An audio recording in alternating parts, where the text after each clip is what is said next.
Welcome to the final day of the 10-day Pikmin 3 challenge. We've already collected all the fruit there is to collect. Just Olimar left. Olimar and our drive key.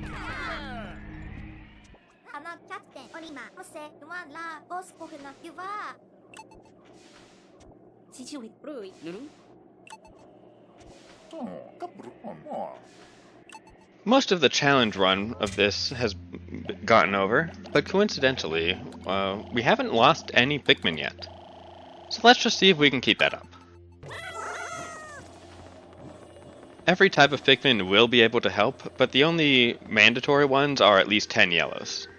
So you're pretty well free to select the most efficient squad for the obstacles you choose to face.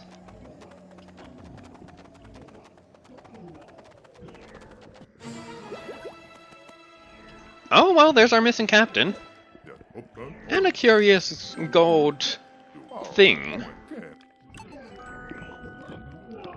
Why, it seems to be doting on him.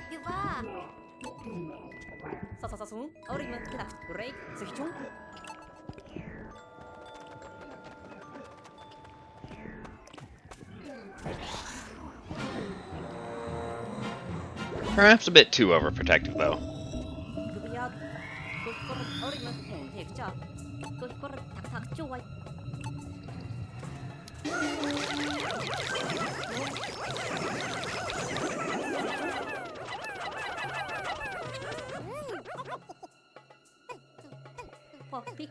Unfortunately, we've dropped in from quite a height to reach here, so no going back the way we came. Just ignore the fact that winged Pikmin exist.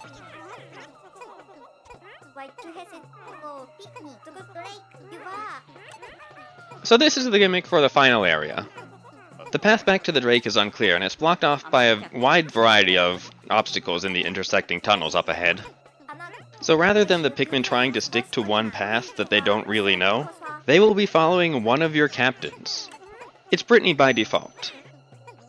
And they'll follow one of the others if she happens to faint.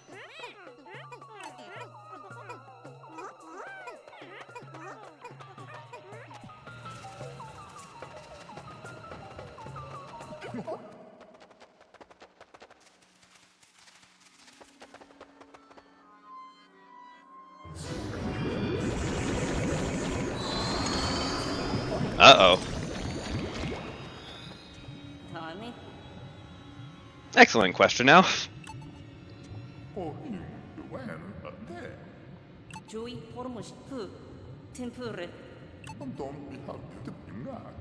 I glazed over it the first time, but meet the Plasm Wraith. A more or less invincible creature that constantly pursues Olimar throughout the day. It will envelop any Pikmin it comes across, much like the Deluxe from 1. And if it catches up to Olimar and makes contact, it will absorb him into its body, assume that defensive golden form, and start moving back to where we found him the first time. Any Pikmin trapped inside its body when it turns golden will perish instantly. So not only do we have to move fast to get out of these tunnels before sunset, we also need the Pikmin to keep Olimar moving and keep him safe. For now, Brittany will hang back where she is so that she can lead it around a wider route.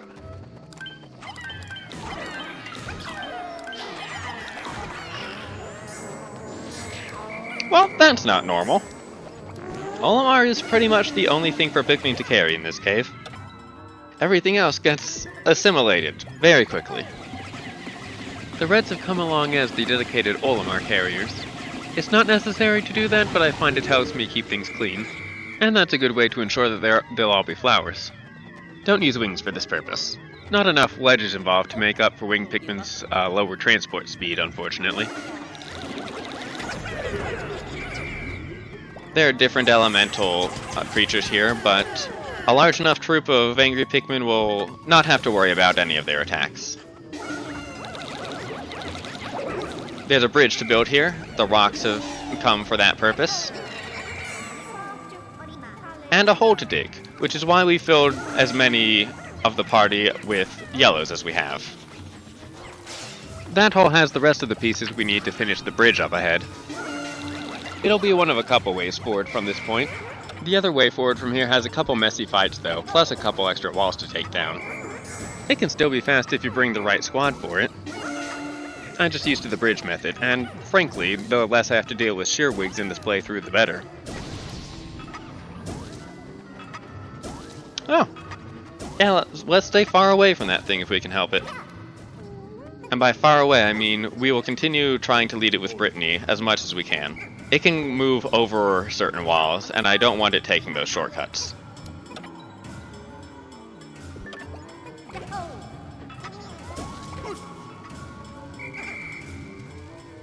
Well, it's been a while since we've seen one of these. You know how this goes.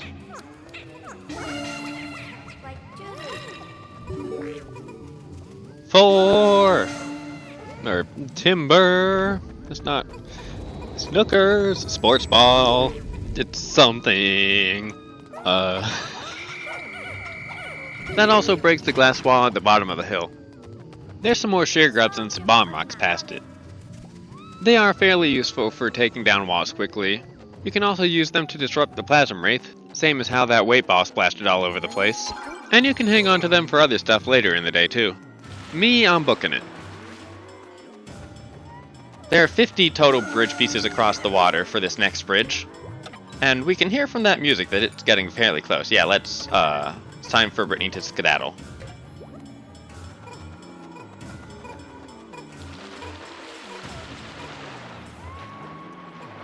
All the blue Pikmin here are going to want to return to the pile sites, and we don't want that. They need to be with us. Crossing the streams gets a little precise. A fairly common mistake was whistling back Pikmin who weren't done carrying bridge pieces, or whistling back one who is finished. But we got them all. This is definitely the intersection where the most problems can happen, though. And I believe it's the only place where a certain color of Pikmin is required. Every other Pikmin-specific barrier can be circumvented. Even the bridge pieces across the pond have an out-of-the-way winding path back on dry land, if you can get there early enough that the Plasm Wraith doesn't block it. These flowers, though, you have to cross them. So make sure you bring some yellows in here. I didn't really explore a lot of the side paths in this cave, but it can be fairly worth your while to do so. Apart from the aforementioned bomb rocks, I believe there's a couple of nectar eggs lying around, a couple candy pop buds in case you need to adjust your squads, and there's even a wall you can blow open just past the first bridge we made that leads right back to the entrance to the cave. And that's really nice, it functions as a checkpoint of sorts in case you spend multiple days on this. Believe me, your first playthrough, you probably will. All in all though, I want to do my best beelining. The goal is to be out of this area before noon. That said, if you do explore all of these places and end up with your squad scattered all about, as soon as you get Olimar to the exit, they will all magically join back up with you. So that can be helpful, keep you from getting trapped.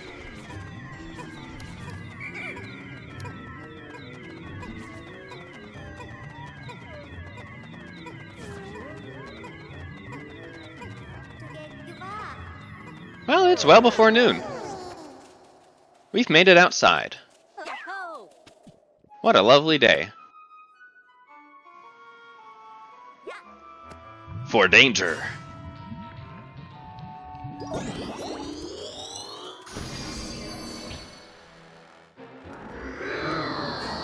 It's done trying to be invincible. From now on, the Plasm Wraith is on a warpath. It won't leave this arena, but we're not leaving without Olimar. So all that's left is to throw down. And we'll need a different squad for that. Every color is useful here. We will need the most of rocks, because it has a basic attack that rocks are immune to. So they will be the safest out of everybody, and they will be able to do the bulk of our damage. Its most basic attack is turning its arms into needles and trying to pierce any Pikmin within its range. As the battle goes on though, it gains access to much more varied threats. Check out those drops that are falling off as we attack, and as it attacks. The more of these we remove from its body, the further we deplete its health bar. Which sounds like an odd bit of phrasing. That's because it can reabsorb them.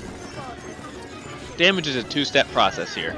First to get the globs off its main body, then to smash them to bits so it can't recover any.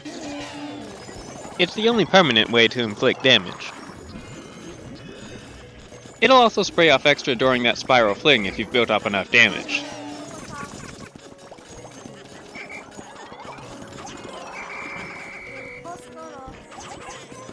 Neat rock. It turned into a pile of burning slag this time.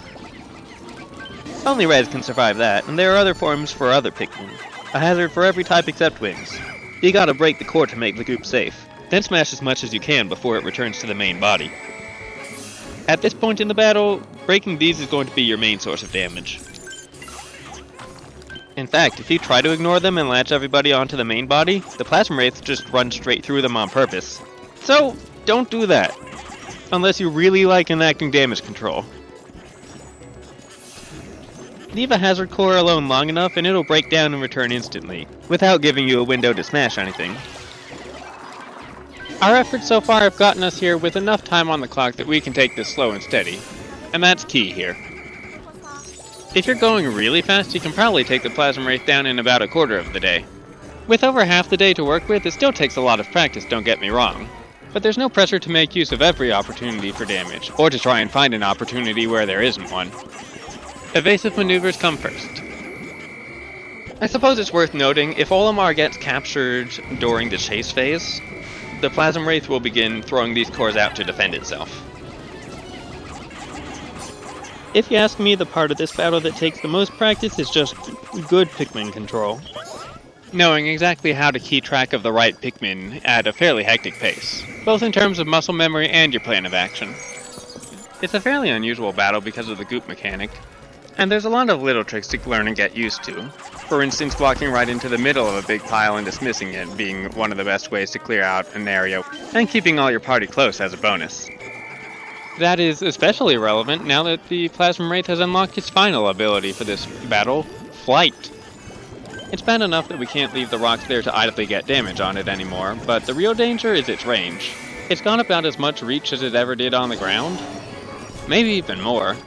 But what's really threatening about it is it turns on a dime now. Whereas its stabbing attack on the ground, it would just get locked into one direction and only pay attention to in front of it, and that would make it really easy to kite around. This changes it so that the entire area surrounding it is very deadly to any Pikmin who aren't rocks. It can and will startle you for just how long its range can be from up there. If you have wings with you, you can send them up there to knock it down. And this comes with a nice little damage bonus, so as long as you've got a safe window to do so, it's surely worth considering.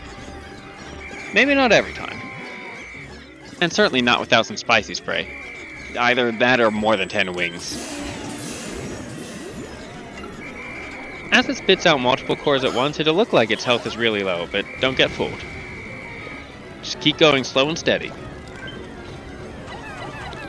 One final bit of advice, I kind of glossed over that rocks were immune to the main attacks of this guy, but having them mob its feet all the time is the most important thing you can get done in this battle. It does chip damage, sure, and that's very nice. That's the only damage you're getting other than breaking the cores once they appear. But it also keeps the Plasma Wraith busy. You definitely want it poking hopelessly at a pile of rocks rather than actually chasing you around the arena, through hazard cores and all. That squad of rocks is tanking for us.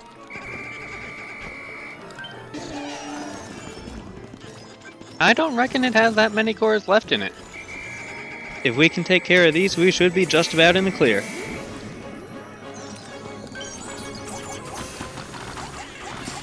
There were bomb rocks inside the tower earlier in the day.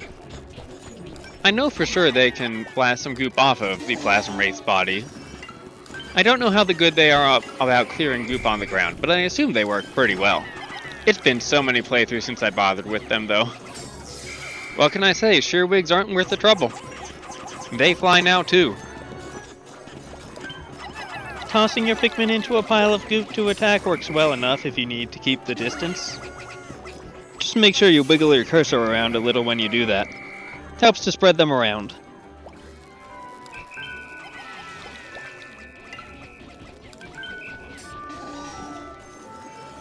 Alright, now's the time we can rush it. Get it! Get it good!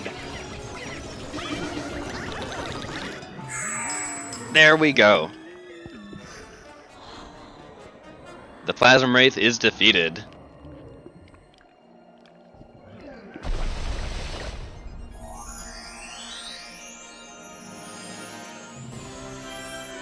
And our hero Olimar is safe. That's all 10 days deathless. This challenge is complete. Voilà. No, Captain Olimar. Den nussessun sessidor. Jag måste inte se in på så i då. Den nussessun sessidor. Min kvarter istället så går. ここで集合ストロー Ospa, du kan nog lätt väl. Varför kissa sån? You were gonna sell that, weren't you? You scoundrel. I think you had a feeling it was ours, though, now that we met. Captain Olimar. Sui, try what, Ronnie? Du tappade tamtamon tara. Jo, mum, kabel. Det gjorde ni. Valtavasti. Vaikti montikko tykkö panna.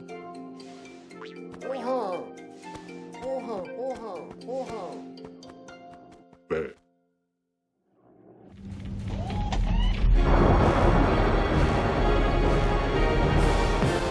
And we're off. For the last time. Pikmin verevi. Montekcha. Pikmin, ka? Kutuku. Junjun.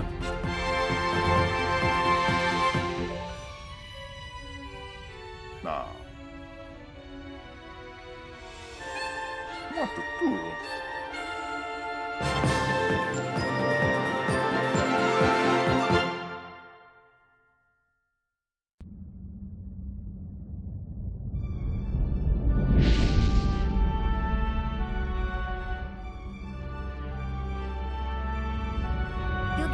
Scotium, so mechanic one lab. Du blir lite stånd. Intressant. Tack för det. 접촉실 박지. 박지기가.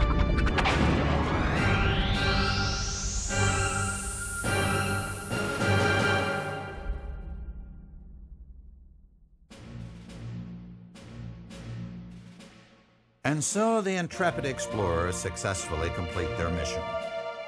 After securing a bountiful supply of edible matter and learning the valuable lessons of planning and teamwork, New concepts to Koppai, surely. Saviors of their home planet.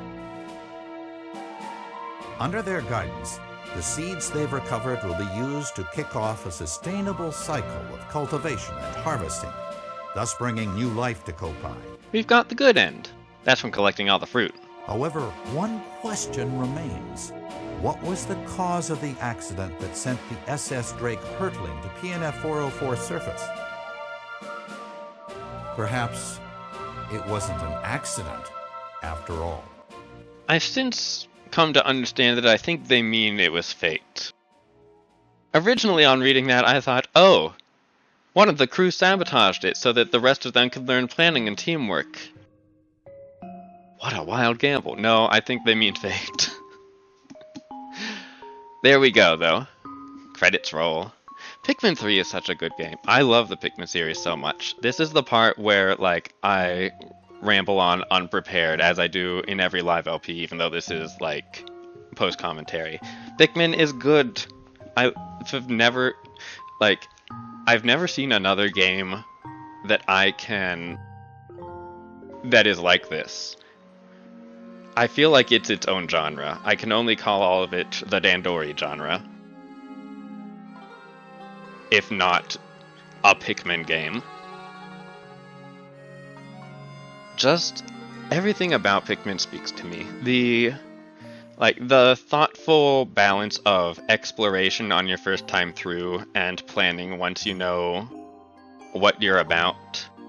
the incredible replayability that can get you all the way up to runs like these, where you go from maybe taking about 30 days to complete the game to 10 without losing anything along the way. There's such a wide range of things you can do, like ideas you can come up with, and like such a high execution ceiling as well.